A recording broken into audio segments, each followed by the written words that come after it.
you need to be strong for the family. Don't cry. The firstborn boy, whether they are 10, 14, 28, they are told, you're not the man of the family. Or don't say things, you're going to shame the family. So the question, there are many things that people say during grief time.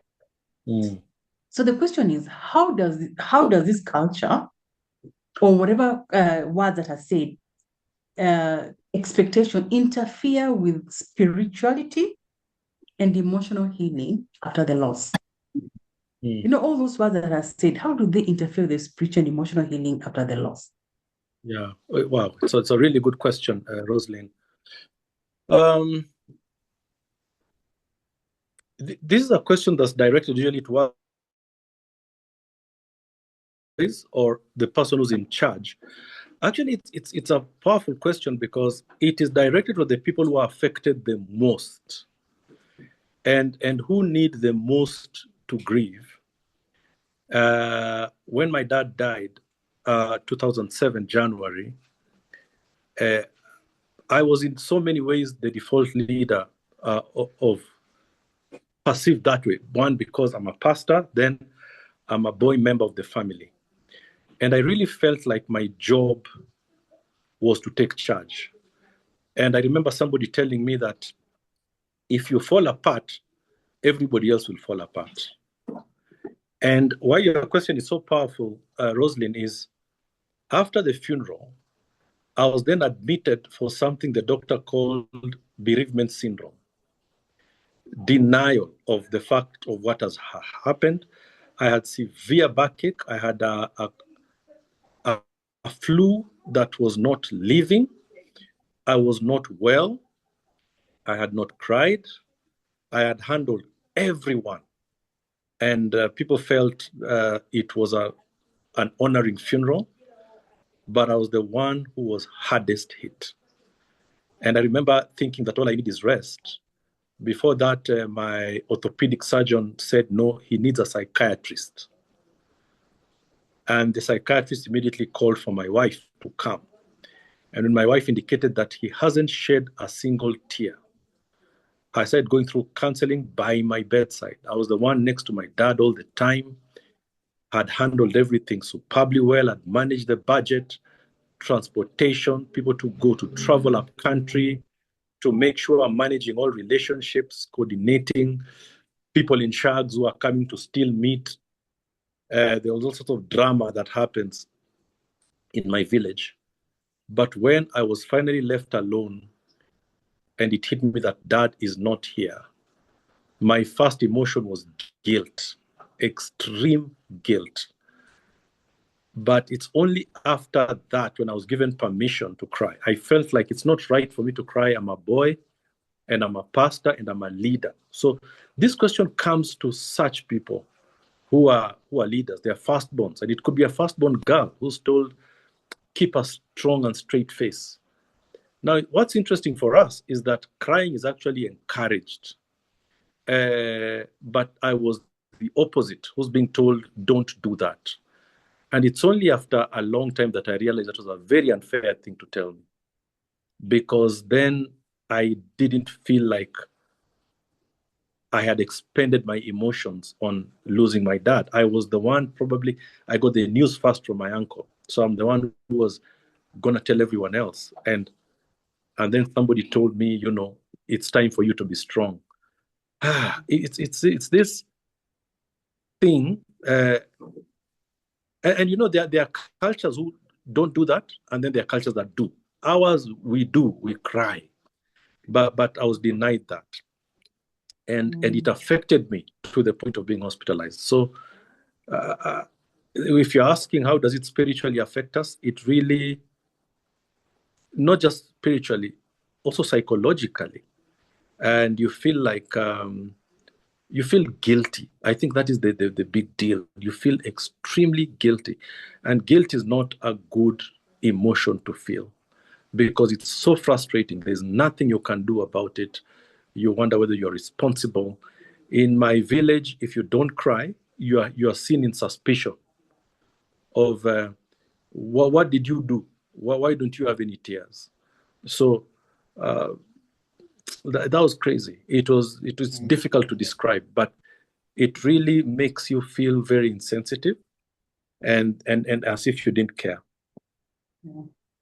Okay, yeah, I was denied to cry. That is something very big, and maybe I would like Mweni to jump in there as a practicing psychologist, and you deal a lot with grief, clients who are dealing with grief. So, what is your thought when somebody tells you, "I did not even cry my parent, I did not cry my child, I did not cry my loved one." Like Pastor Ondachi said, I was denied to cry. Mm.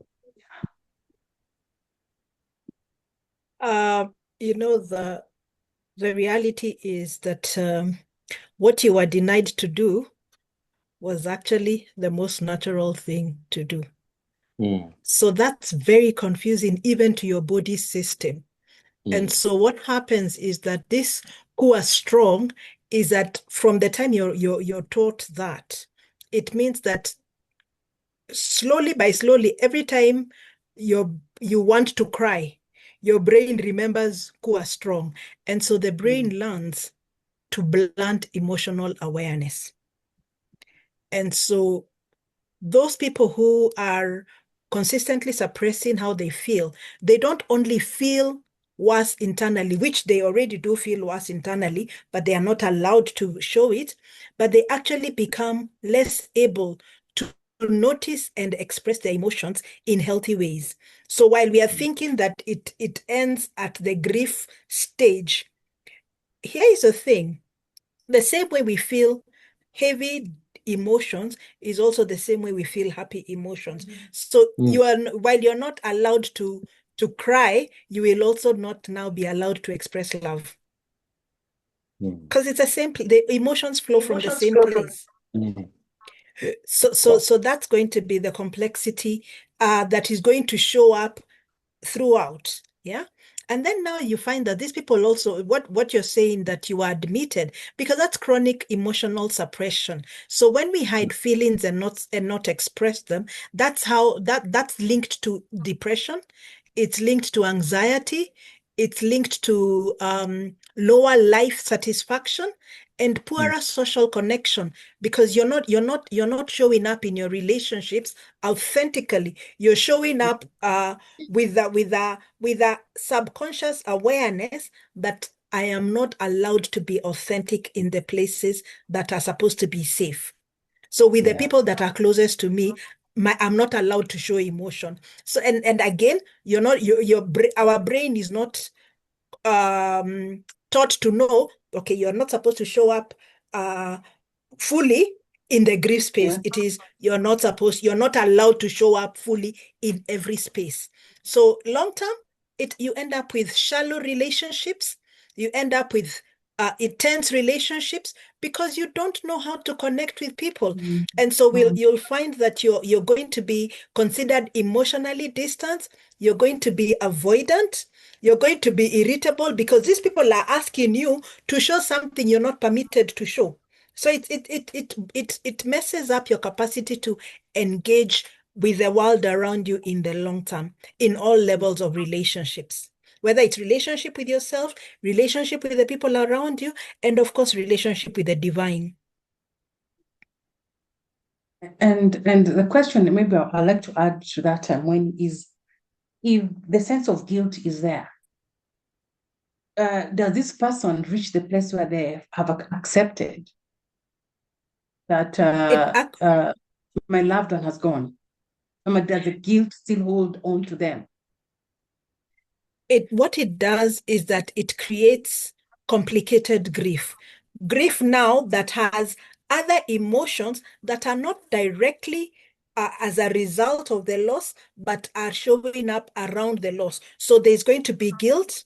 There's going to be shame that as a son in this home, I allowed my father to die. So you're going to carry a shame that is not yours to carry because of the things that have been told to you. So and then there's also going to be shame because why am I feeling all these emotions which are now going to show up as weakness, because kuwa strong. So when emotions show up, that is me being weak. That's me not being strong. So it's going to complicate your you see, emotional intelligence, Rosalind, you know this. Emotional intelligence is our ability to identify, interpret, and express emotions. So that's going to be stunted. And because remember, grief is also about the many emotions that arise. Yes. Grief is not one emotion. Yeah. It is a whole conundrum of emotions that arise. Yeah. And you say if you don't accept it and you don't grieve well enough, it affects your life. It affects your whole life. It affects your life in the long term. It is not just about the grief of the person; it's your whole life. So you actually need. It's okay to cry. It's okay to grieve. Yep. Go ahead, Winnie. I was going to say it builds your capacity to handle stress, because what it does is you become very reactive. It increases your reactivity level to stress. Things like high blood pressure and mortality risks, even things like heart disease, they all are linked to unprocessed emotions, unexpressed emotions. The question maybe I'd like to, before I bring in Tom, just for Reverend Ondachi, and maybe, and now after he says anyone can jump in, is crying only the form of grief that you can show, or the form of emotion that you can show? Is there any other, what you've seen, maybe when you decide funerals, or when you counsel people who have gone grief, what other emotions or what other things do people do that you actually see, yes, this person is grieving? I think crying, like Winnie said, is the most natural, because you reach the end of your rope, you have no idea what to do, and it's an emotion that breaks you down. But I have seen a lot of people express themselves in anger. I was with a mom who had lost her baby, and she kept asking me, call me to the hospital, and kept asking me, Pastor, is my baby going to be fine? And you naturally are not going to tell someone that, no, your baby's not going to be fine. So I told her, yes, we are praying your baby is going to be fine. She asked me 3 times, is my child going to be okay? Is that what you're telling me God is saying? Now, here I am in a corner, and a 3-4-year-old is having a heart attack. It was a crazy, crazy situation. Then the baby died. The mom did not cry. She punched me in the stomach. And her pain was so intense. And she was a diminutive person, but her punch was like for a guy. And it took me only a short time to realize that she is grieving. And even weep. She was telling God, who said that who told you that I couldn't take care of my baby? And later she couldn't recall the punches. I can't forget the pain, but she couldn't. So a lot of people, they do it by talking about it for long. There is a sound that I don't think it's only the Ethiopians who do it, but I was in a Pan-Africa university, and one of our Ethiopian students, we lost an Ethiopian student. And I come from a village of people who know how to mourn. Let me tell you, the Ethiopians, I felt, put us to shame. It was not crying, and it was not sound. It was a sound from deep down the stomach. Tears are not coming out. And it was not a big community, but the sound they were making brought the university to a standstill.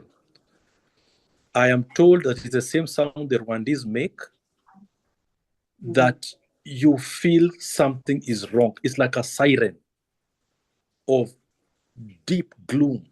I've never had a sound like that.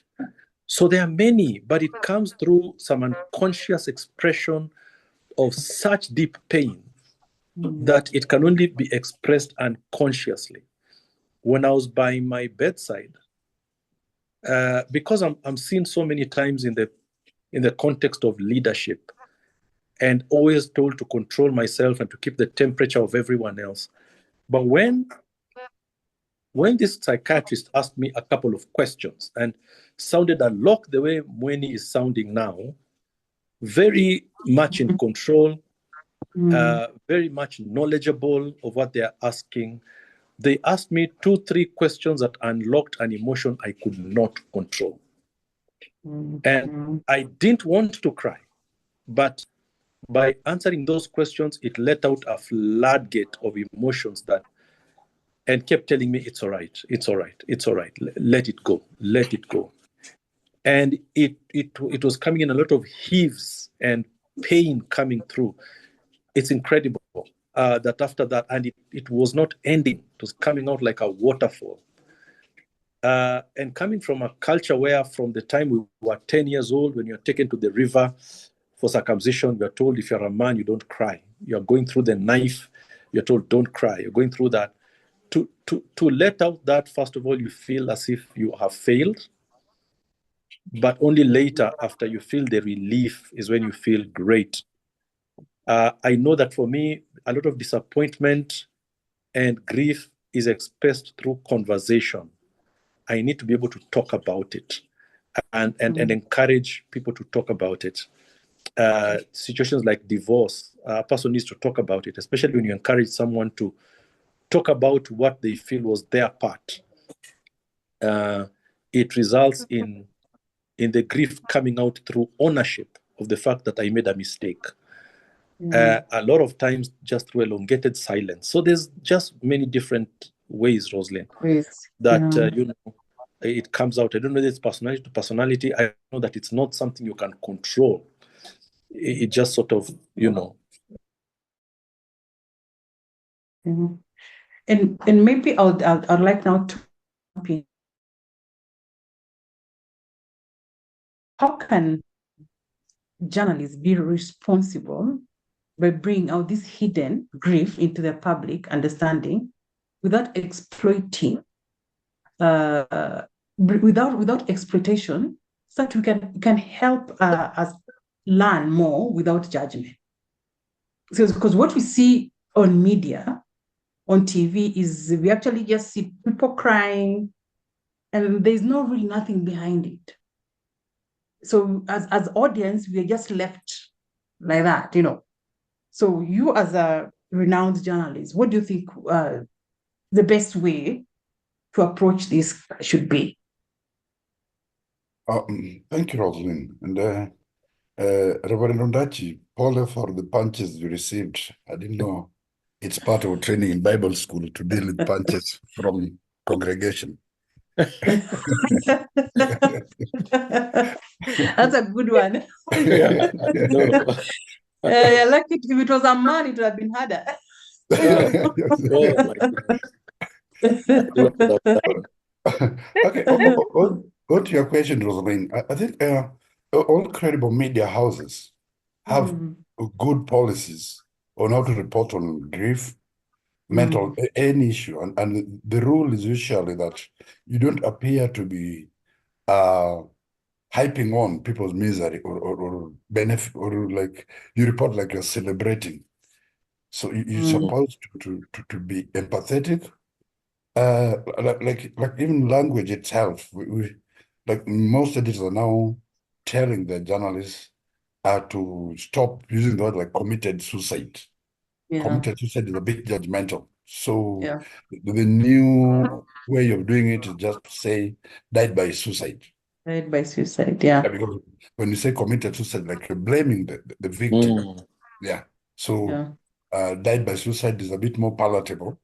But now the same issue we discussed last week now is that we are in a lot of gray area that almost everybody that's smart from is a journalist. So they'll rush to put gory pictures, all manner of things that cannot be allowed in a conventional newsroom. For example, if I am a reporter and I go to a crime scene and I count dead bodies, there are 10 people. I can't go with my own report unless I talk to the area OCPD. So say 10 people died in a traffic accident on Thika Road. The local OCPD, Mr. So has confirmed. So because you are not authority, the police is the final authority on this. Talking about like mental health issues, if I'm to give my own personal story, some 5-6 years ago, I had an episode of depression.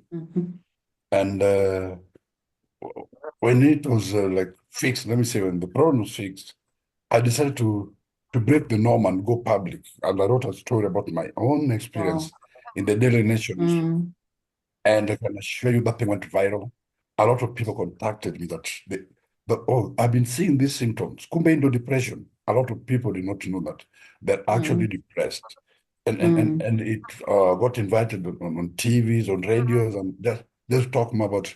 And from what I realized then, personal experience gets more attraction. People identify more. Like people telling me, my son has been going through this. So it's basically depressed. And a lot of people reach out to me, and I just share my story. I still do.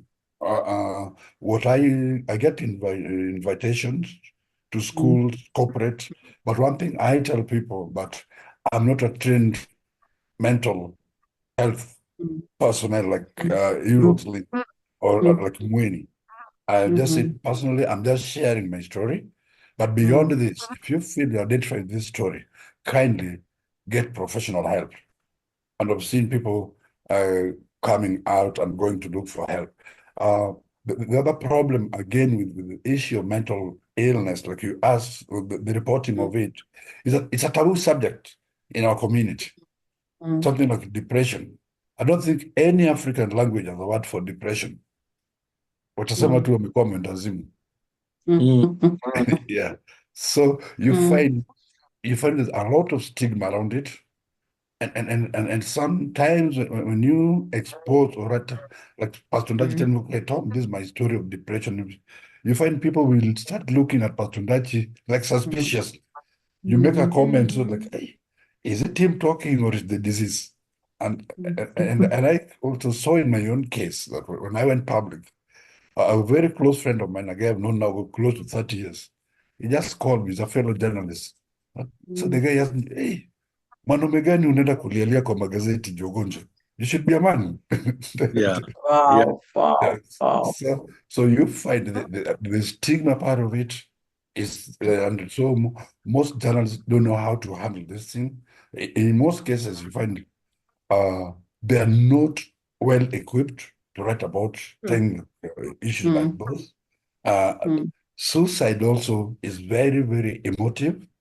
And most people will not, even if you read newspaper obituaries, they say so and so passed away from birth with cancer or a road accident. Rarely do you say he died by suicide. There's a lot of shame around it, I think. People don't want stigma. Their loved one died by suicide. That's shame. Yeah. Actually, I think I don't know if I'm correct, but there's some churches that don't even allow people who died by suicide to have services they don't bury in the church. Yeah, I think I've heard something like that. Yes. Thank you. It's not even in churches. There's some communities that will not bury if you died by suicide, or if they bury you, they'll bury you out of the homestead. No one wants you to be buried around their home. Actually, I think, I'm not sure, but I think like in the Luo culture, in the old, so like if you find someone who's hanged himself or herself, you get a cane and give him or her 3 very strong ones before you cut the rope. So, but I don't know how they learn because they're already dead anyway. But thank you, that's good. Thank you very much, Tom. Thank you for sharing your story. I mean, storytelling and personal stories will always work. Whether you're a journalist, a therapist, people resonate with personal stories. They'll always work. Thank you so much. Yeah. So, Pastor Ondachi, I'm switching between Reverend and Pastor. So No I'll problem. just, but I need to stay with the Reverend. Tell me, there's this question that came in last week, one of our viewers, yeah? And I'd like to start with you. How can individuals and communities process collective grief, and trauma? Case in like what happened in Kenya, and also what happened in Tanzania. Yeah. And especially when people feel both emotionally affected and powerless. Because we sit and we watch the media, we hear, but we are very powerless. So how can just process that collective grief and trauma? Rosalind, this is such a perfectly asked question. I think what happened in Tanzania, Kenyans are feeling it in its frustration. And because it's such a natural pain people feel. We have these taunts we throw across each other for jirani, but I think in truth, we really love the Tanzanians, and I think they really love us. And we throw barbs at each other in a happy, friendly way. Sometimes it looks very intense, but I think that we feel each other a certain way. You know, when a nation is grieving, like when Jomo Kenyatta was grieving, was dead and Kenya was grieving, the person who was put in charge of running that funeral was the then Vice President Daniel Arap Moi. When Raila Odinga died, President Ruto put the Vice President in charge. And that leader is then the one who is directed to lead the nation in mourning. Leaders do that. And that's important because it's supposed to espouse the feelings of everyone and lead people in the direction of how to mourn. And by giving due honor and respect to the body of the person who's gone, he or she directs the nation on how to mourn. Now, when that is denied, like what happened in Tanzania, or during the Gen Z protests in Kenya, when people are feeling a certain frustration, the economy is terrible, people don't have food, there's no jobs, it comes out in violence. Because that channel, the official channel, you are not allowed to do it. The media also plays a very key role in like what Tom is saying, in how it is reported. People keep watching news to sense the tone of the news readers. How does it sound? If the guy sounds like he's celebrating, they're supposed to, the way we watch news and the demeanor of the news reader directs you on how you ought to behave. And that's important because this is a mass media directing us on what to do. What happened in Tanzania, Kenyans were mourning here, and it comes out in abuse and violence and breaking down stuff because it's a frustrated emotion. You want to express it, you want to cry, but you're not allowed to. So when a government is busy denying that no one has died, they are busy saying that everything is in order, people feel extremely frustrated. And I don't have a one answer of how it's supposed to happen because I don't feel like I want to endorse violence. But when you suppress people like that, fights erupt. They erupt at funerals because you've been denied to speak. I've been at funerals back home when a certain person is denied to address the mourners, and he's close to the mourners. I was at one funeral where the family felt that this gentleman had not completed paying dowry for his wife, and therefore he was not allowed to speak to the mourners. And he went wild along with the family. They just felt they nearly stopped the funeral. So the procession had to be stopped, and some bulls had to be purchased. so that they march in the bulls, and then he could speak to the mourners. He was not going to allow for his wife to be buried without him speaking. And grief is terrible, it's painful. And I think I need to caution that if our current three East Africa countries are not careful, and if a country like Tanzania continues with this suppression, it will continue being suppressed. I had President Samia Suluhu pardoning the protesters and doing what would be as close to, as we know, to be an apology, saying they were misled, you know. But if you're going to give an apology or allow people to suppress those emotions, you're going to need by starting to acknowledge what has happened. And someone needs to take responsibility for what has happened. And it has not happened in Kenya, and it has not happened in Tanzania. And what people feel is happening is the collective Trinitarian collusion of these three countries to suppress protesters. And the warning over these three leaders is, if you continue that, you are going to face something you are not expecting, because it's not safe to keep, I think Muni will agree, to cage people's emotions. When it finds a vent in violence, usually nothing can stop it. It's like dealing with a caged lion.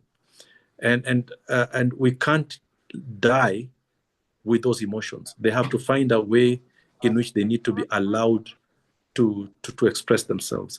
When Raila Odinga passed on, the former prime minister, the president declares 7 days of national mourning. Some countries declare 14, others 21. That period is to allow you to slow down so that you can cry, and so that you can process, so that you can talk, it's so that you can give your tribute, it's so that you can do that. I noticed everyone was putting on social media any photo they can find they took with the former prime minister. Was one of them. You feel good just being able to do that. And I fished for that photo. I couldn't find it. Then someone sent it to me, and I was so happy. But I felt permitted to be able to do that in my own way. Very special. But you can imagine if somebody tells you you cannot do that. It feels terrible. And I think, I don't know many about this, I'm guessing now. I don't know whether when you're allowed to do that, you feel some sense of justice and peace with yourself. You feel okay that you could do that. And when that is denied, the feeling is terrible. You almost can't sleep, because you feel as though that person, you've shortchanged them by not being able to offer a tribute to them.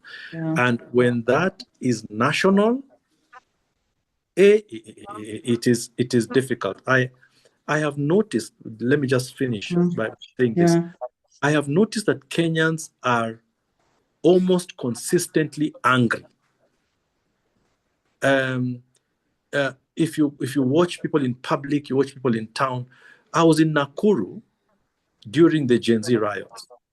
And after they had passed and everything had been quote unquote quelled down, there's a phone was snatched from a lady in Nakuru. And the public was chasing the guy who had grabbed the phone. The guy standing next to me folded his arms and he said, wacha nikatoa sira yangu ya kasongo kwa huyu jamaa. Can you imagine? I mean, he felt by beating up the thug, he was expressing his anger to the government. Because he needed that to come out. And that's dangerous. If you go by public transport, you talk to people. I have noticed something about our country has changed in the last 3 years. People are constantly annoyed. And that is because there is no space. People don't feel the justice to express their collective anger. And it's dangerous. If the government doesn't handle it, it is very dangerous. I like what you said. People don't feel the justice. There's a need for giving out tributes, and also people need acknowledgement. I remember when the Gen Z riot happened and the same something similar happened in Tanzania. I think I froze. I just froze. I could not think, and I didn't even take in clients for almost like 2 days because I was trying to imagine as a mother the pain that these young children are going to. Fast forward comes the violence towards women.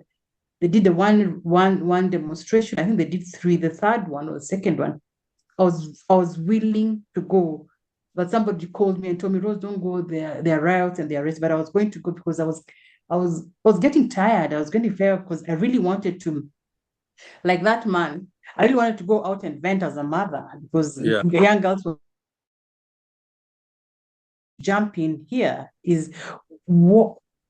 How does this thing of that heavy, like this man in Nakuru who alisema, wacha nitoe hasira yangu, yeah, they feel emotionally affected and powerless.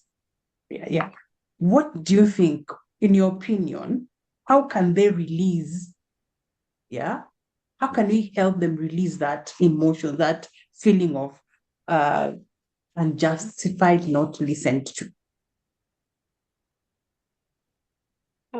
I think the first thing that we need to be able to do is identify what just what is anger.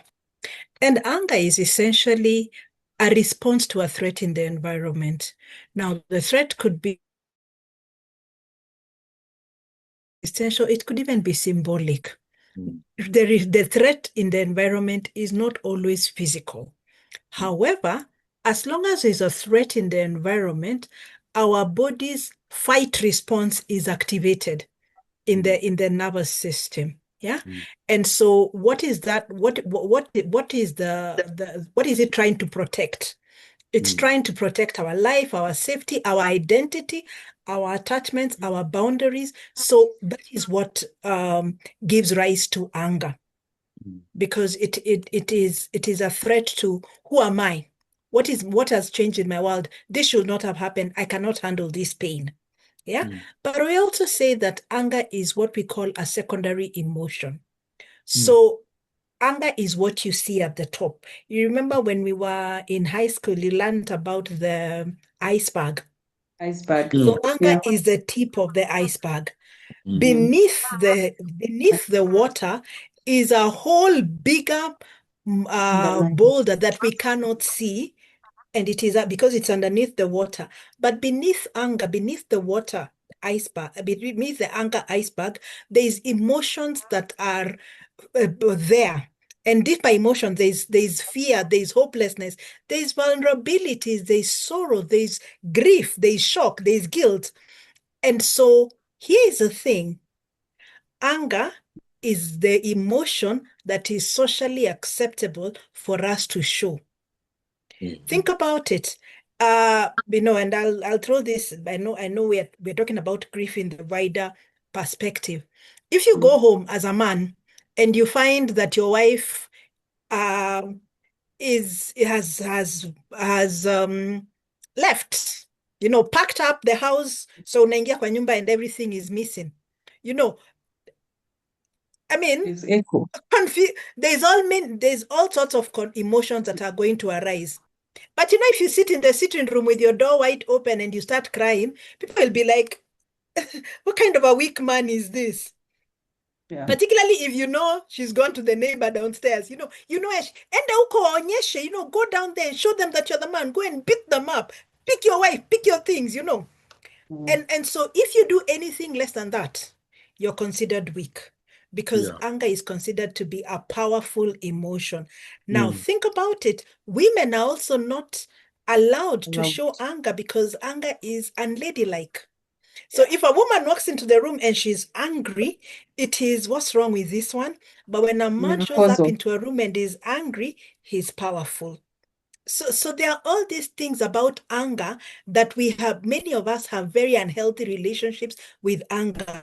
So what happens? We don't express it. Now, it doesn't matter whether your anger is from loss or your anger is from a relationship conversation, it doesn't matter where your anger is arising from. As long as you're not expressing it in a healthy way, it's going to show up in other ways and affect you.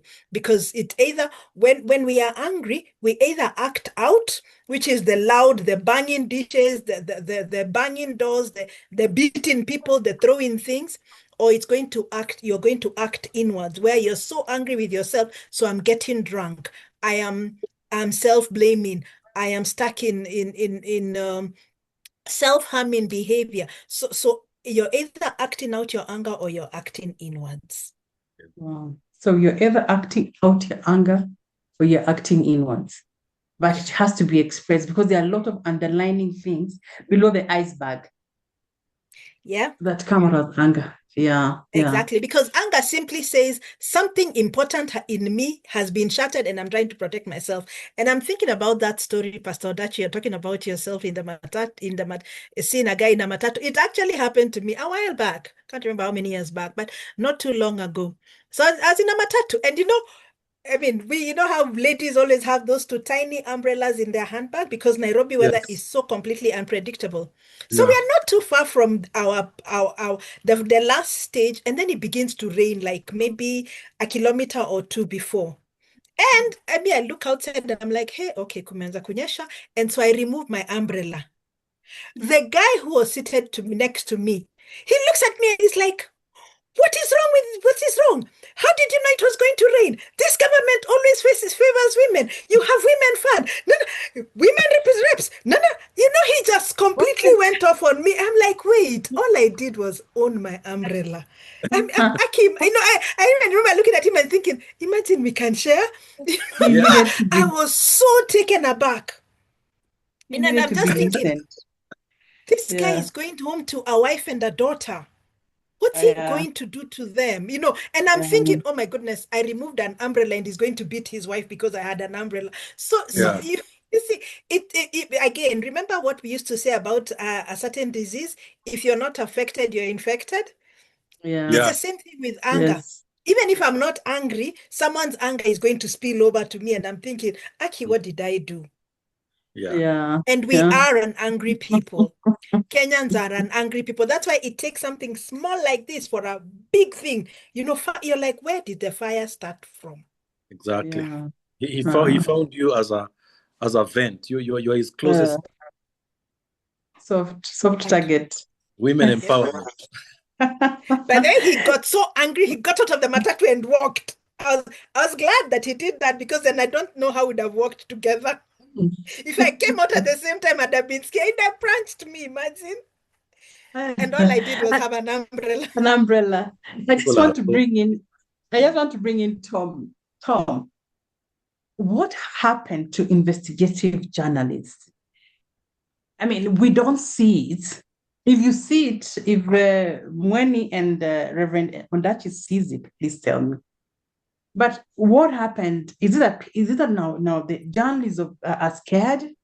They have the stories, but they don't want to tell us because there's so many things that are happening. I'm still on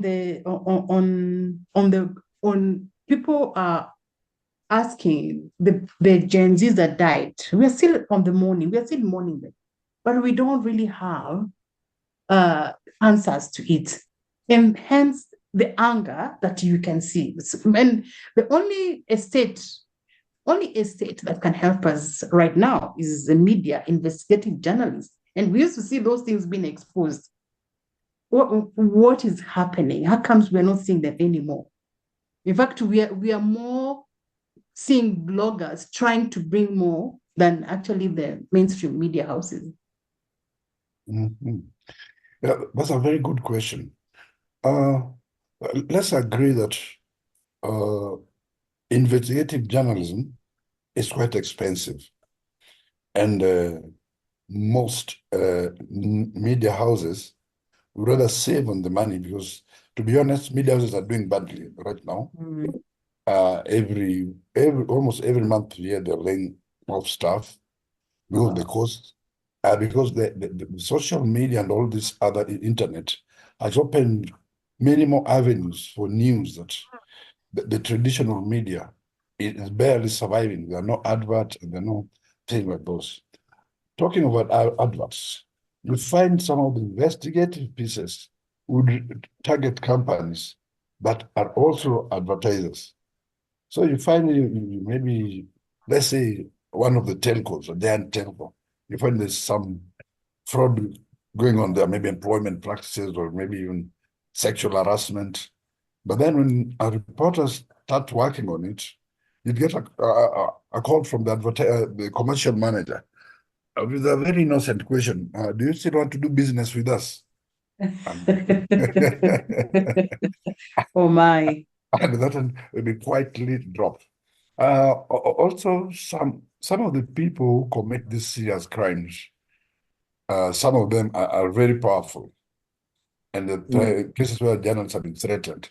But that be that as it may, I think the main issue is that the the, the resources are stretched thin, and most news managers rather put fund into paying salaries than to go uh, digging up stories, which actually is a tragedy. Because actually the real stories are not what happened in the open there. The real story is what the politician is not telling us. The real story is how they're hiring this parastatal. But when people are stretched thin, and as you said, things like the Gen Z demonstrations, maybe we could have gone deeper and found out what really caused. Because I don't think it was spontaneous anger, like Mwenia said, the man with the umbrella. People are angry. Pastor Ndachi said it earlier. And it just needs a flick of a flame to burn up everything. You see, when people go to Facebook, it's very hard to find decent conversation like we are having now. There are people throwing insults all over, and unfortunately, even our leaders, it is so hard to get leaders from the different political sides talking to each other like we are talking now. Before you know it, oh, Muliba Kura, oh, you stole what, and then it degenerates. And that's what our children are watching. So if the MP can do it, so the child says, why not me? Because they see, like we've known that when kids are growing up, they pick action more than words spoken to them. And I hope, despite the hard economic times, my colleagues who are still practicing the media houses will get the time to give us some more investigative pieces. Because also, I think it's tiring that you open the paper, you say Kenya Kwanza did this, tomorrow it's ODM did this. So it gets a bit tiring. Maybe we will go beyond and report some more. But that will be my challenge to the media managers, as you pointed out, Rosalind. Thank you. Wow. This is very sad. Let me just chime in here, especially about journalists, because journalists are very close to my heart by virtue of the work they do. And I have supported some journalists on a one-on-one level because of what they go through. And I know that some media houses offer support, but many don't, because it's a difficult time for media houses. But the reason why I do this is there's a story of a journalist. He was a photojournalist. His name was Kevin Carter. In 1994, this guy was covering the famine situation in Sudan, and he took a photo of a starving child in Sudan, and there was a vulture nearby, literally waiting for the child for the child to die, or the parent, just literally hovering around waiting. And this guy, it was actually the vulture was waiting for the child to fall and die so that the vulture could eat. But this guy, first of all, he had been struggling with depression and the emotional burden of his work over the years. And so this one was the one that just the straw that broke the camel's back. And he committed suicide. after, you know, he could not live he could not live in a world where children were starving to that extent, while he comes from a country that has so much plenty. You can see the internal conflict that was in him, based on he had seen the horrors of the famine, and he had seen horrors in different situations throughout his career over time. And so that makes me, I look at journalists. I have a soft spot for journalists and doctors, by the way. Doctors, again, they see so much. And policemen, I remember when I was training to be a trauma specialist, one of the people that we were with was a policeman, and he asked us, why didn't this training come 10 years ago? And we're like, okay. And he said, because had this training come 10 years ago, when he had joined the forces, it would have stopped him from going down the path of addiction and alcohol, because he dealt with so much. So there are certain careers that are more exposed to danger than others. Yes, yes. And unfortunately, another career that we don't even notice and we expect them to show up every day is actually pastors. Yeah. We never think about, when we lose congregants, we never think about the relationship of the pastor and the congregant. We look to the pastor to comfort us, but who's comforting the pastor? And so there are all these careers that are more exposed to others and need greater support, and especially careers that are helping careers. Roslyn, you and I know of a colleague who committed suicide last year, and she was at the forefront. She died by suicide. She was at the forefront of the fight against decriminalization. She was on the fight of decriminalization of suicide in this country. Suicide, yeah. And so I felt so much pain when I think about the work that Charity did, because then did she get the support she needed? But one of the things, even as I talk about Charity, because I was thinking about it this week, I loved how her funeral service was amazing for me, because everybody else who spoke was skirting around how she died. The people who owned how Charity died was her family. Her family came out and owned the story, the truth of how she died. And they did not hide it. There was no shame. There was no embarrassment. They owned it. And in owning how she died, I felt that they honored how and her work. And even her journey and her struggles over the years. And you see, here's the thing. When we don't speak about things, they don't go away. But when we bring things to the fore, we normalize them and we become comfortable with having difficult conversations. And then we realize that, here's a fallacy of difficult conversations. We tend to think that when we are done having a difficult conversation, we need an answer. No. There are conversations that have no answer. So imagine just to be able to create a place that can contain the conversation. That's all we need. Yeah. And that's the beauty of the lament in the Bible. Because lament is not about solution. Lament is just truth telling. Lament is just expressing what we feel. Lament is essentially grief with direction. And that's what we need to do.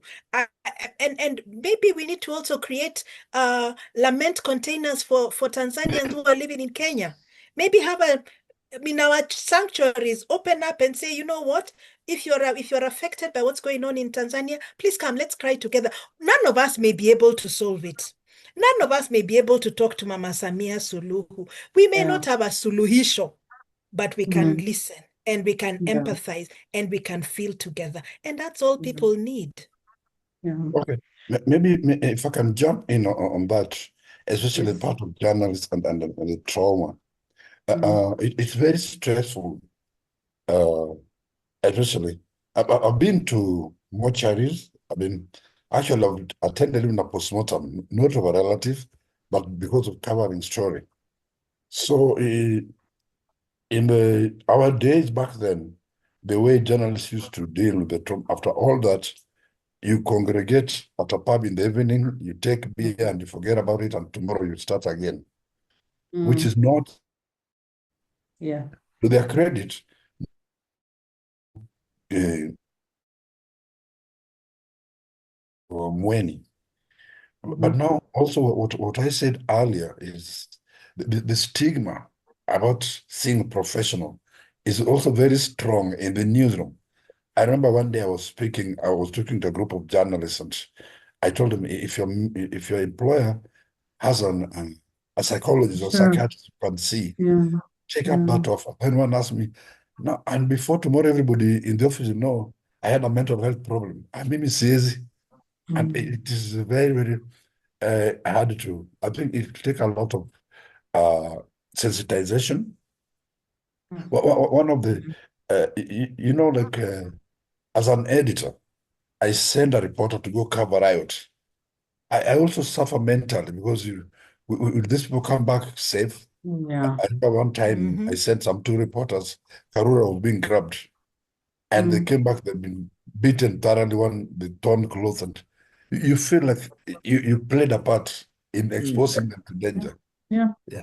And one of the saddest cases I ever heard of this young lady, that there was a bus that was coming, I think from Mwingi or Kitui, then it rolled somewhere before Thika.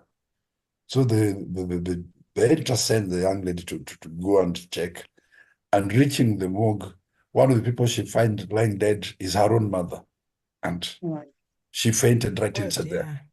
Yeah. So this kind of cases, if only we can, and let me congratulate Mweni that for offering to help, because it's a good way to help our media people cope with the trauma they face day to day. If not being beaten up by riot police, then sometimes you meet very, very angry families who are not happy the way you covered them. That's death or whatever, and get locked out of everywhere. So I think this is the route news media houses should take, getting Yeah. more of their person to talk to professionals like you and Mweni. Thank you. And a few come, because I've had one who covered Shakahola, could not sleep for a while. Yeah. He could not sleep for a while, and he could not sleep with the darkness. He had to sleep with everything on. So it's a lot that the journalists, the police, the pastors, the doctors go through a lot. But just to be on that trajectory, and like when you say that a place to have a conversation, a place where you can unpack grief. We are about to go into the next general election, and we know every time elections are here, and in fact, we are praying in our knees, we don't repeat what Tanzania has gone through, right? So, and we still have grief of the post-elections violence. And every time this comes on, there's trauma. So I'd like to start with the Reverend Ondachi. In that voice of a place to have a conversation, how can the church open dialogue where silence, can be generational, where people can come in and park in anticipation of the elections? Because we've seen the pattern that has been going on. Let's not assume, we pray that everything will be okay, but we can actually see that if we don't start having conversations and preparing people, it might not be a good time. So what do you think the church can do to prepare people for that? I'm just assuming. What a difficult question. What a difficult question. I think you've been seeing how frustrated the church in Kenya has been with the government. Archbishop Timothy Moheria, during the burial of Raila Odinga, you noted the professor from the Bishop Diocese of Kisumu. People who are generally very controlled, men of the cloth who are known to be, the people expected to keep calm. The final person to, I have such a deep admiration for Archbishop Timothy Muheria, extremely controlled man. If you can get Archbishop Muheria annoyed, something is wrong with you. Something is deeply disturbing you, because he's such a man of deep dignity. And not once or twice, he has come out completely angry. And not just him, the church in general has been extremely frustrated in trying to help to prepare. I think, in all honesty, I could say the church is doing its very best. During the post-election violence of 2006, 2007, 2008, the church was greatly accused of being partisan, of playing partisan politics. And we stood accused at that time. I think over the years, the church has reformed itself and taken not an individual, but a collective stance in trying to, sanction the government, to call out the government for its atrocities. The sad thing about our government is its ability to ignore the clergy. And I think that I don't know. This is a very difficult question, Rosalind, because what is it that I tell my congregation? I tend to be a little bit vocal from the pulpit. And you try, but what is it that I need to say to help people to prepare, except sound like a very violent man, which is not right to incite people to violence. The problem is what we feel is that by keeping quiet, by telling people keep peace, there's just a deep sense of injustice in the sense of people feel that on the ground they are not being felt. That is just a really big thing that our country is going through. And if you're a student of history, this is a difficult thing to say. There is a time when intolerance is a virtue. There comes a time. You cannot ask you can't ask women to keep quiet when there's femicide. You can't ask a nation to keep quiet when the youth are targeted and abducted. When we looked at Tanzania, and I think the running line on the news was that the innocence of Tanzania is lost. A lot of my friends were saying Tanzania is where Kenya was in 1992. You noticed that what is the leader of this detained leader in Tanzania? What is his name, Tom? The opposition. The opposition, yeah. He's currently. He is wearing the T-shirts we were wearing in 1992. No reforms, no elections. That's where we were in 1990. And that's what they're coming up to right now. Kenya has come a long way, a really long way. To say, guys, don't do anything violent and unconstitutional to the government. Wait for the elections. And I think the only thing, as a pastor, I would rally my congregation to do is to demand for a free and fair election, is to demand for a credible election body, to demand for an IEBC that is unbiased. And that's all we want. We don't mind electioneering, we don't mind campaign all you want. We just want to feel that election was fair. That is the mood on the ground that people feel. And you can sense Kenyans getting tense when they feel like if in spite of all this, we feel that the election is not fair, then I have no way of knowing how to advise people to behave, because we have come through of wondering whether was that from the days of Kivuitu, going to the days of Hassan, going to the days of the late what's his name, Chebukati. You're not clear. You're wondering. Country is when Kivuitu said he has no idea who won that election. I remember Tom giving me a call that night and telling me, Pastor, you need to pray. That statement is a trouble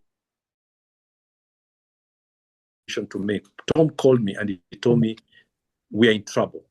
And I remember feeling very, very troubled. And the thing which the church can do is we can ask our nation to pray, and to pray for a free and fair election, for that to happen. But in the light of a government,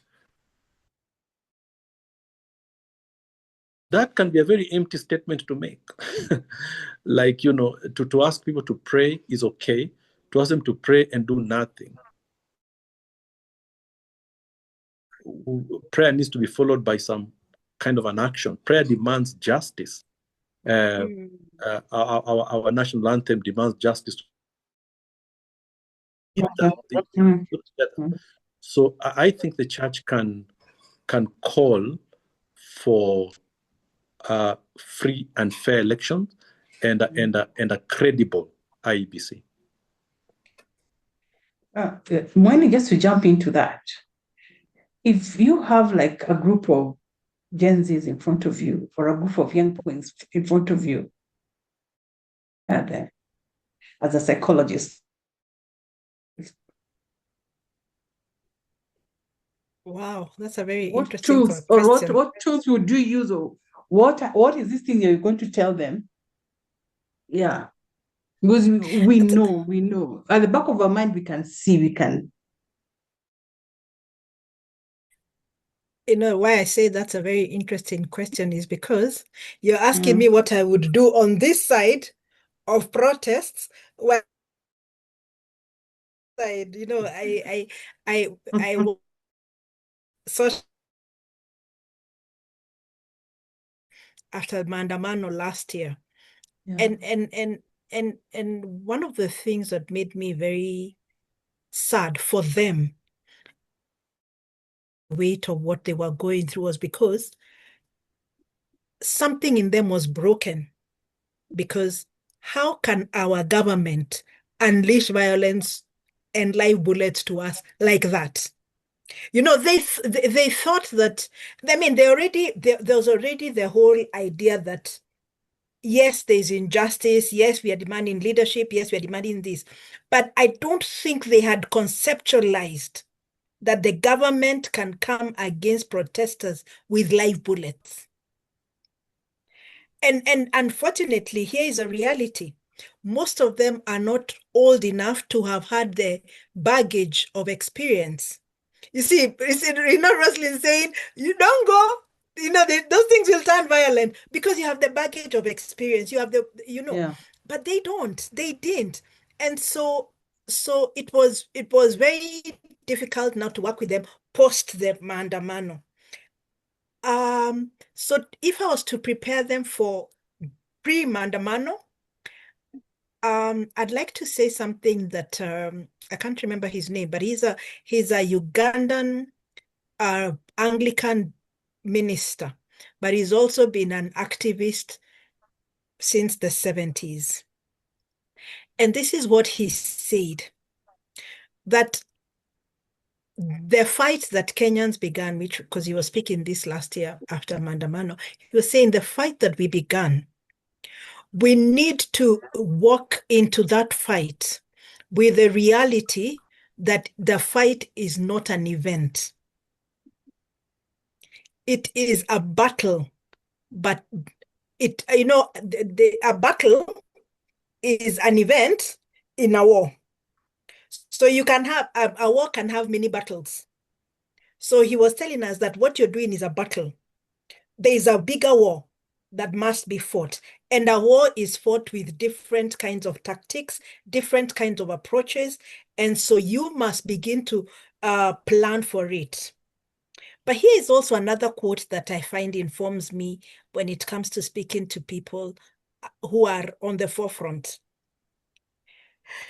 I'll paraphrase it. It's a quote. It says that those that prepare for peace must prepare and plan as well as those that prepare for war.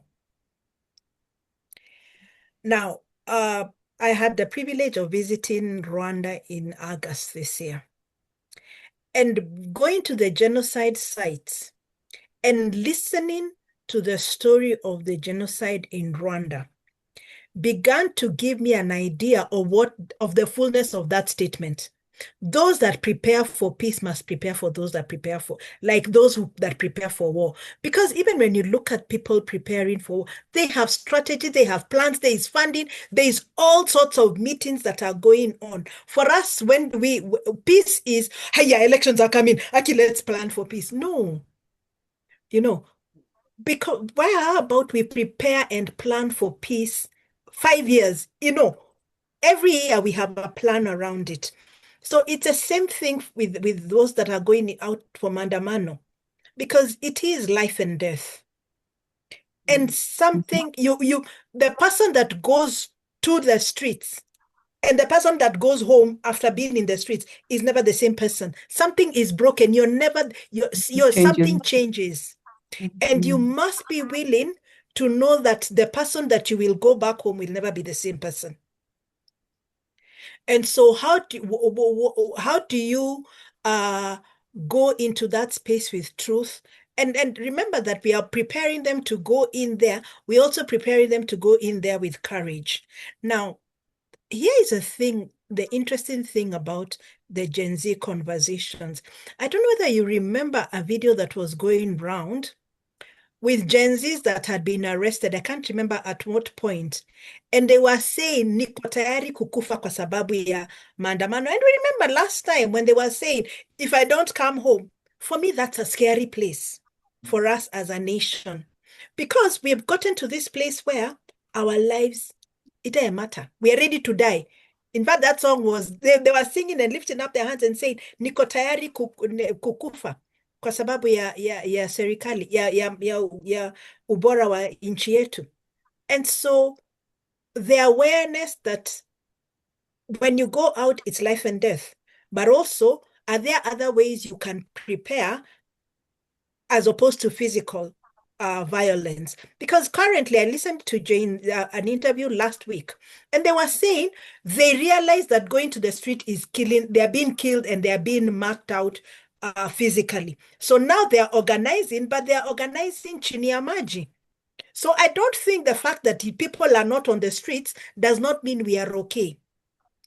There is still a lot of things going on chini ya maji, and that should get us worried. Yeah. And what I need to add is I think the best and the safest way, if there's any safer, is people register. Just register as a voter. And let's vote. Register as a voter and we vote for the leader that you want. Right? So let us now go into culture. Move into culture, because we've really talked about national grief. Let's move into culture. And I don't know, maybe Tom, I can throw this question to you. How do we sensitize, or how do we communicate or prepare other communities to understand how other communities grieve? Right? Like, for example, in the Western community, there's the yelling, there's the, and now there's the yelling, then there's the vigil, crying over the body, overnight stay, there's a disco matanga. That is part of grieving, and that is loud. But now you find that this person, maybe they're married in this community and they have got no idea what is happening, and they get shocked that they need maybe to sit next to a dead person or their husband or their wife. So I don't know, do you understand how do we prepare? How do we explain different? Yeah. That's very interesting, because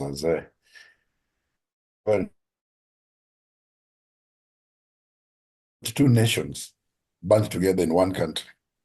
Of two tribes. Yeah. So you find every group has got their own way of doing things.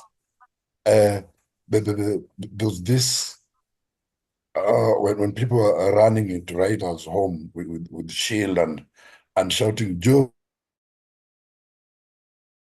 people are making fun of it that tell our Kikuyu friends it's Joey and not Njohi. So And what does that mean? What does that mean? That's okay, Joey.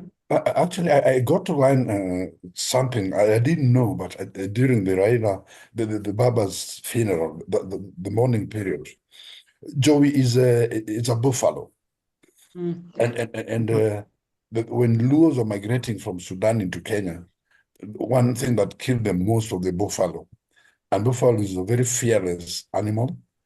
It attacks. When it charges, it can't stop. So actually, the warriors then had shield made from buffalo hide because one of the strongest. So most of the warriors, when the leader of the gang, the warrior, when they want to raise the morale, the spirit of the warriors, it is actually a war cry. Joey. Yes. So So does that mean, just for context, is when a leader dies from the Luo Nyanza community, yeah, you go in as a man, because I didn't see ladies doing that, scream Joey, Joey, because they are warriors and they're leaders. yes.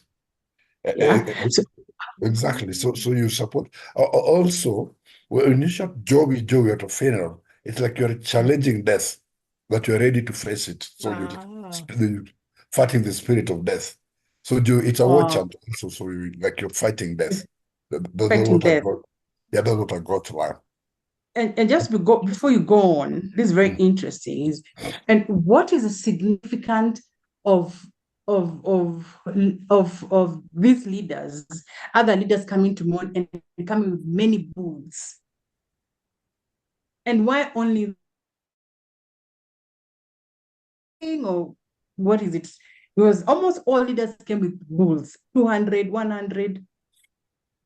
It is culturally, from what I know among the Luo is the bereaved family was not supposed to do anything like cooking or anything.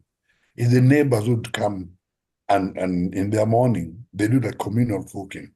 So the bulls that were being taken there is basically to help them to feed the other mourners who will come after them.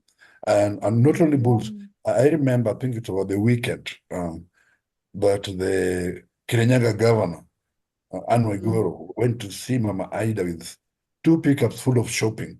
So basically, you just take whatever, and some people would come maybe with a kiondo of flour. Some people bring chicken, according to ability. It's a way of mourning, just to alleviate the expenses of the dead. Now, unfortunately, is that the whole culture has changed. And one of the things that we spoke last week is why Raila Odinga was for quick burial, is that he felt most families, bereaved families, spend so much in feeding the mourners, hiring disco matangas, you said, and everything. So you find by the time you bury your loved one, you're basically bankrupt, you're broke. So and now these people don't do this idea of bringing food or bringing things to help the bereaved. You just go there to be fed. Some people basically call it hoteli imefunguliwa so and so. So you just go there for breakfast, lunch. You go for your shugulis, you come back in the evening. So if the load is actually on the shoulders of the bereaved families, should not be the case. Yeah. I'm just trying to pick out, and maybe Reverend, that you can jump in here. There are like over 1,000 bulls that were presented. Don't you think it would have been ideal maybe to give the villagers a bull each, or because if the purpose is for the cooking, I don't know, maybe because there are many visitors going every day, but if the purpose for bringing a bull is for cooking, and each person was coming with about 200 bulls, is there any other significance of bulls that we've not captured here, apart from cooking? Yeah, Tom has done a very good job laying out the baseline. It is true about taking care of the mourners. It is also a sign of the honor of a firstborn, or of might, of a king or a warrior. In our culture, when a firstborn person dies, who is considered senior in the family, It has to be a man. Yeah, a man. The sign is to slaughter a bull. So when my dad died and he was the firstborn in his family, that's very powerfully symbolic. Now, there is a cultural requirement, which is one bull, but depending on how much more you want to do, you can do the minimum, and then you can add honor to it by adding on those bulls. In Kenya, there's another one. Because when the president went, the president came with the Kalenjin community with 80 bulls. But then the former vice president, Honorable Kalonzo Musyoka, came with 100 bulls. It was a sign of might. It became competition. It became a sign of who knew Raila better. And the Honorable Kalonzo Musyoka had the upper hand because he had a chance to see what the president has taken. And so this was now 100% politics. It was to say the statement that came out after that from Oburu Odinga was, Honorable Oburu Odinga, was that the closest person to Raila was Kalonzo. And I think that is probably what was the reason why he wanted to cause a stir in the area by taking the most bulls as a sign that I was closest. It also came in the light of every person in ODM was in a competition to say what Raila told them personally, So there was a chorus from the floor of people who were saying I was the closest to him. The sign of the bulls was, first of all, cultural, to show the kingness of Raila Odinga. Winnie Odinga said, the king is dead, but long live the crown. That seemed to have started off something. To Raila's passing crowned him as the ultimate and elected president that we had. People could finally acknowledge that he's the people's president.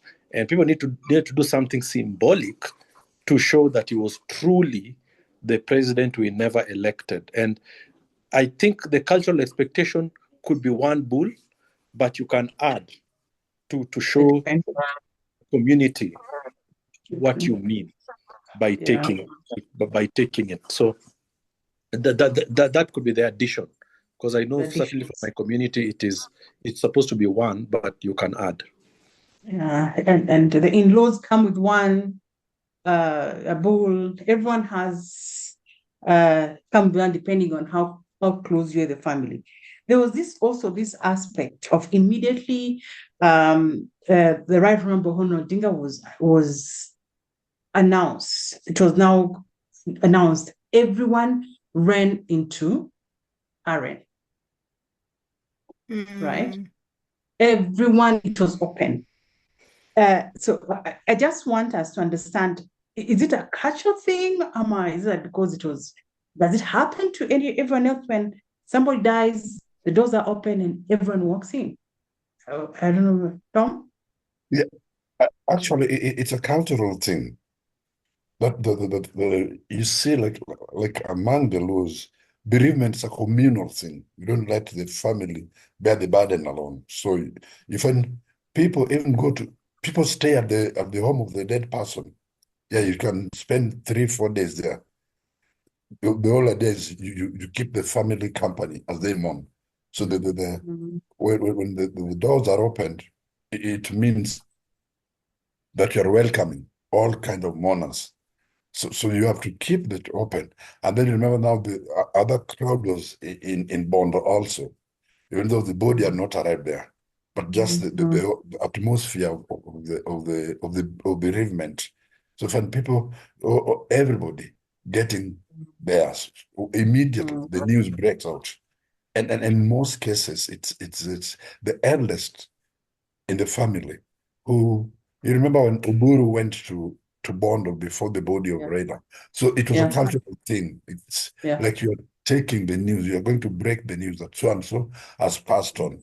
So Uburu being the eldest and being the head of the family, had to go there. No, break the news officially. Then, although people are already mourning, and you as I think so like Raila's funeral and the whole thing helped to debunk some of the myths. I've heard people say that when Luo's died, I've heard people said the widow is supposed to sleep next to the coffin or things like those, and we didn't see any of that happening. Well, the thing that happened, which is also cultural, but you can choose to do it. You remember the day now the children were being shaved in public.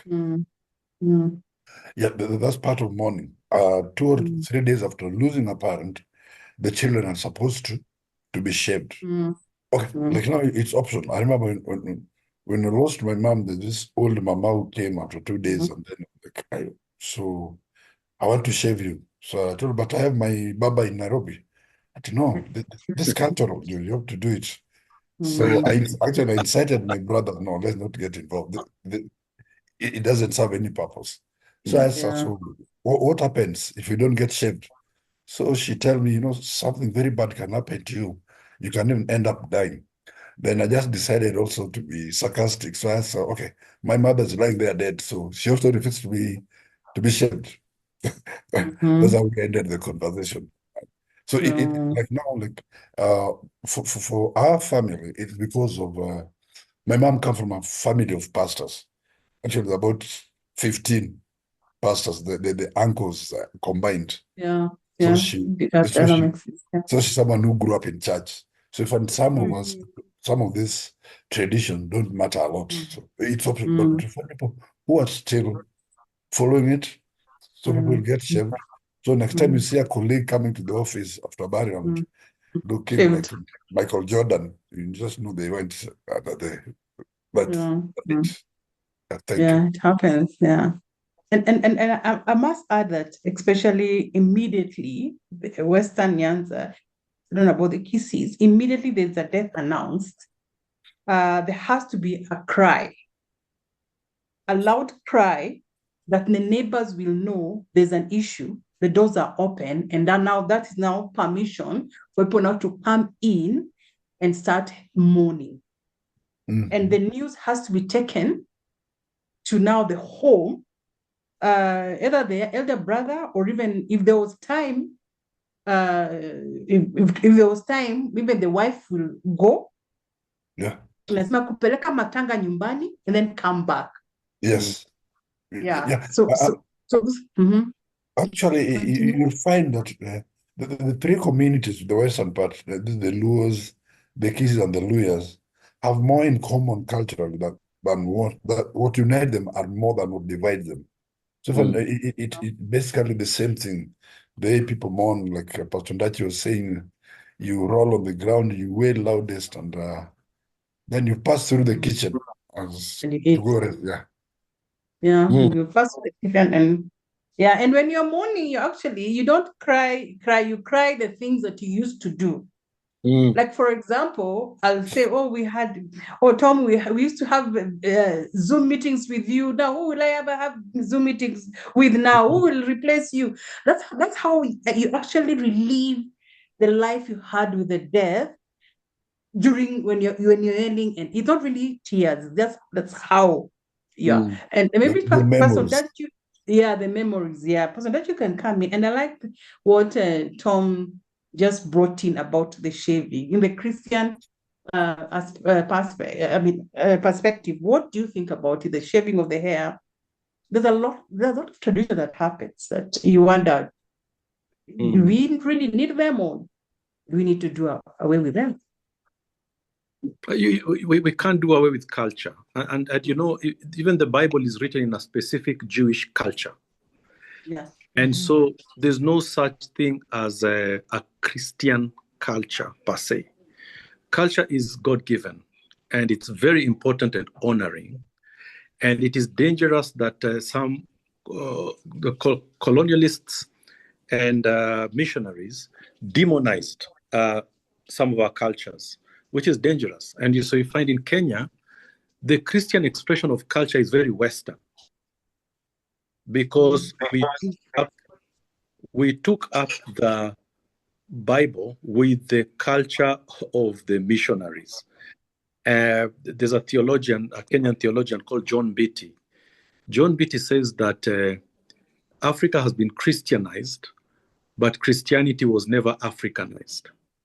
And that is our problem. And so you find that our cultures that are God-given are struggling to identify with a culture that's not our own. Part of the things we're taught in Bible school, apart from what Tom is saying, was being punched, is the idea of dividing culture from theology. We need to be able to separate those. When we're interpreting the Bible, we need to be able to leave the Jewish culture to be what it is, and there and embrace. You see, we don't bury people in tombs. We don't dress the desert clothes that they wore. There are cultural practices that are typically Jewish and Hebrew, and that's where God planted His word. But when the gospel moves to other cultures across the world, you need to keep the theology and leave the culture behind. So if you go to the Egyptians, you go to the Ethiopians, if you go to the Tanzanians, you come to the Kenyans, and you meet different tribes, you need to be able to allow the gospel to sprout in that culture. Well, what is the same as the gospel? The big doctrines of the Bible, like marriage, like the resurrection and death of Christ, those are standard. Prayer, those are standard. But there are other things in our culture that are not demonic. I don't believe that the shaving of hair is a demonic thing. It is a separation of the dead from you, and it is deeply honoring when you think about it. I mean, your hair will grow back. There's nothing demonic about that. And we need to be able to educate our people afresh to know that this does not contradict the death of Christ, what you're doing, but it is honoring. So if your father or mother are there, or your grandfather and your grandmother are there, and they deeply believe this is what our culture does. If a Muzungu from the West is there, he'll be very shocked at what they are doing, but the Africans should not be shocked. There are some British family that lived in the estate where I live, and in 73 houses, they were the only white people. And then their son was 13 years old. He died. And people flooded their home. The Wazungus were so shocked. In fact, after day 2, they sent out a notice and they told people, please don't come. Don't come. This is a lot for us. We are not able to handle. People were taking food. People were wailing. They were crying. The Wazungus could not handle all that attention. They put out a notice outside their gate and they said, please don't come. We'll inform you when we are ready. The family needs to mourn in privacy. Let me tell you, the Africans were so upset. They said, we are trying to help, and you can't understand. We want to bring food. You don't want our food. You don't want us to mourn with you. So it took us as a church a lot to try and explain to people that it's a different cultural expression. And then came the day of the burial in Kijabe. The Wazungus go and leave the casket. We went and did prayers by the graveside. And after the prayers by the graveside, all the Wazungus walked away and left the undertakers to bury the body. That's their culture. Africans were saying, we're not going to bury. What is this? I mean, the Africans have to see the body touch the bottom of the grave, and we have to throw soil in, and it has to be covered for us to feel like we have buried that person. But you see, this is their culture. And they have mourned sufficiently and left. And people left there feeling we did not bury that boy. Now, things like that we were taught in Bible school, Tom. We were told now, when it comes to culture, let culture do its thing. And when it comes to theology, let theology do its thing. If you feel that now someone is doing something to deny the death and resurrection of Christ, now that's a big doctrine. You need now to be able to say, no, no, no, no. Anything that contradicts this, now we have to straighten it out. But a lot of our teaching has been also mixed up with African traditional religions, so that we have made that now to be Bible and theology, and it isn't. And we need to be able to say that this is culture and this is theology. We need to be able to separate those two. Our cultures are beautiful. The expressions are amazing. We need to be able to educate each other. I think during Raila's funeral, I had a lot of people from Central asking about this expression. And the Luos were explaining. The way Tom is explaining the meaning of joy, is explaining the meaning of this crying, this mourning. What is the meaning of that? And in a country like Tanzania, for example, even Congo, it is considered a very honorable thing to marry from another culture. You feel very, very honored that you can do that because it's an opportunity to learn. It is not seen sometimes for the threat in our country that it is to mix these cultures in marriage. It's not seen as a threat. It's seen as a very good thing. And we need to be able to educate each other on that so that we know how to honor it and not how to be embarrassed by it. Because the cultures are God-given and we need to be able to embrace them. Okay. Just on that, before I go to ask one a question, what is the purpose of disco matanga? I mean, is it cultural? Is it just an overnight visual? Because the body is outside. You're supposed to keep the family company. That is the basic of it. So matanga came later. It's more or less like a modernish thing, but you're supposed to do whatever is necessary. People bring bands to sing. They bring choirs to sing through the night. Lately, it has been taken to be an opportunity for reveling. But at the initial sense was you're supposed to keep the body company and the family company.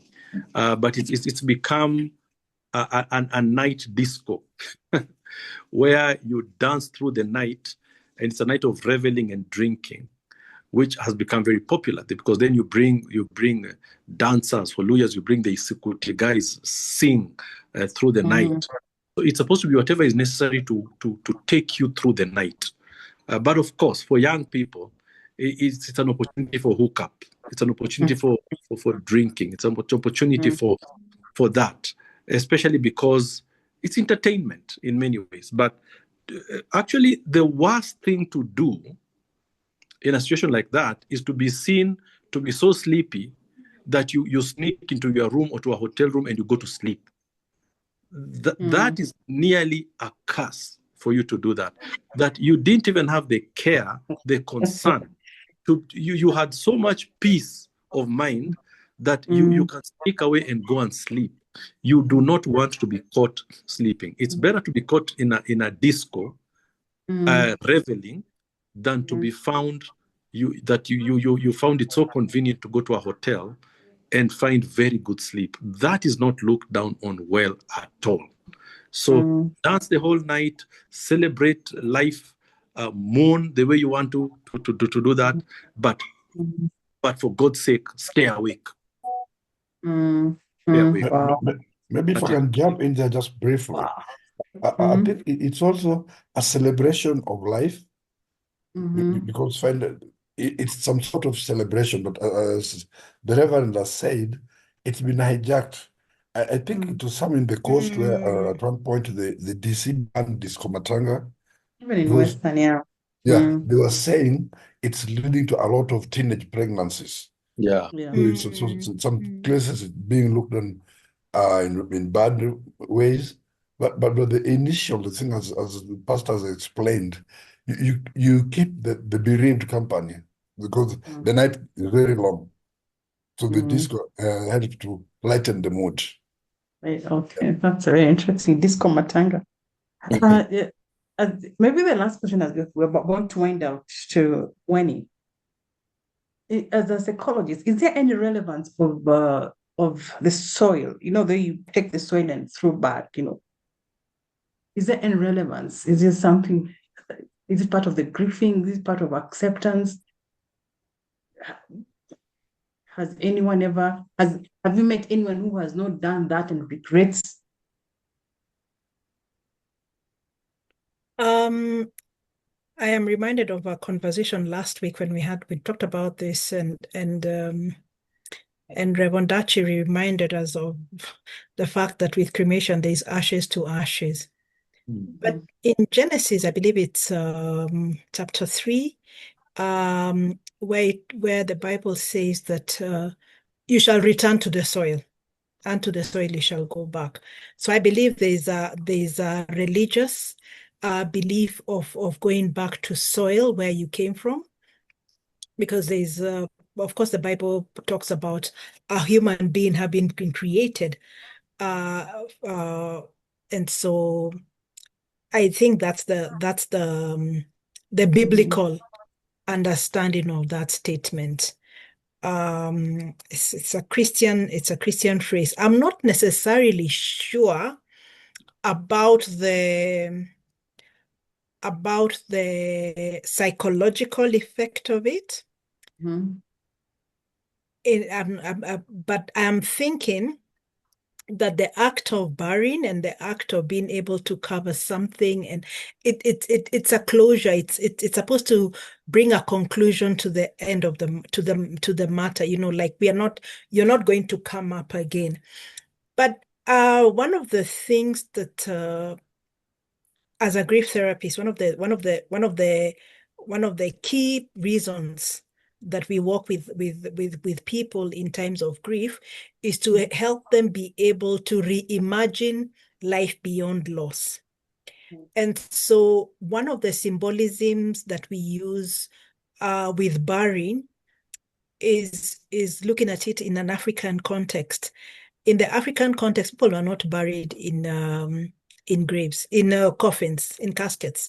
They were actually buried in many. You'd be wrapped. And especially I think even the Muslim culture still does that today. There's no coffin, you just wrap the body and you bury it.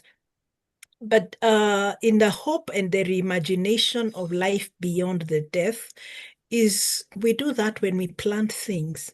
So when you put somebody in the ground, something new is going to emerge. There is going to be a life that's going to come out after that. And so when I'm working with clients, you also look at it as what is emerging post the death that you have gone through. I hope I have answered your question, Rosalind. Yeah, I think so, because what happens is and we've seen during that time when there's somebody speaking the soil, some people actually refuse to throw the soil back. Because I believe there's a finality to it. Yes, there's a finality to it, exactly. So they believe that once they do that, it's done. And because, sorry. Continue. It's also about looking at the cycle of life. Yeah. It is Acceptance. The throwing of soil is a harsh admission that cycle is over. And now we are starting a new cycle without that person. And so it's at that point in time, it's very harsh, because it's a very raw reality of what lies ahead. But it is also the humility of human existence to bury people in the soil, because everybody is going to be buried in there are no graves that are above the soil, so it is also as a reality that death is an equalizer. Death is not a respecter of anyone. We are all going to die, and we all die in the same way, in that our hearts stop beating, we stop being present, so it doesn't matter whether you're rich or you're poor. We all die in the same way. We are physically absent, and our hearts, we physically stop functioning. So it's inevitable. It brings the symbolism of death and the equality of death. Yeah. All right. So as we're finishing, maybe Tom, you can start give us a final comment or word as we finish this discussion. Yes. I think I really loved the session. We learned a lot. And I think in conclusion, I just want to emphasize that grief is very personal. People grieve differently. And I think no one should be chastised for not grieving like the rest. Like a Reverend said that in his community, if you don't cry loudly, they think maybe you had something to do with the late death. But the people process grief. I've seen some people receive information, devastating, not necessarily death, and then they break down into laughter. Mm. And you think this person does not care or what? Maybe it is the shock that the after effect. So I think, and I'm so looking forward to next week's session. Thank you, everyone. Moni? I think I'm going to go on the same path Tom has taken, that grief is about the expression of it all, and it's not about performance. So people do not express grief to impress anyone. They express grief because it's something that the bodies must release. Grief is also about the mind seeking meaning. It's about spirits being overwhelmed. And because we exist in a cultural context, we also express our grief in the way we have been taught as a pathway to express our grief. And so we grieve when the heart carries more than words can hold. And so how to understand grief in a multicultural context, it is that we don't have to understand how other people grieve, but choosing to understand to understand that I don't know why they're doing that, and it is okay for them to do that. Understanding is the gift that we can offer those that express their grief differently from us, and permission for them to do that is necessary because they need it, and so we offer it. And so may we be those that are consistently giving the people that are around us the gift of understanding and the permission to express their grief in a manner that does not harm them, does not harm us, and does not harm the well-being of all concerned. Thank you. I like that. Give them permission to grieve as long as it's not harmful. Reverend Ondachi?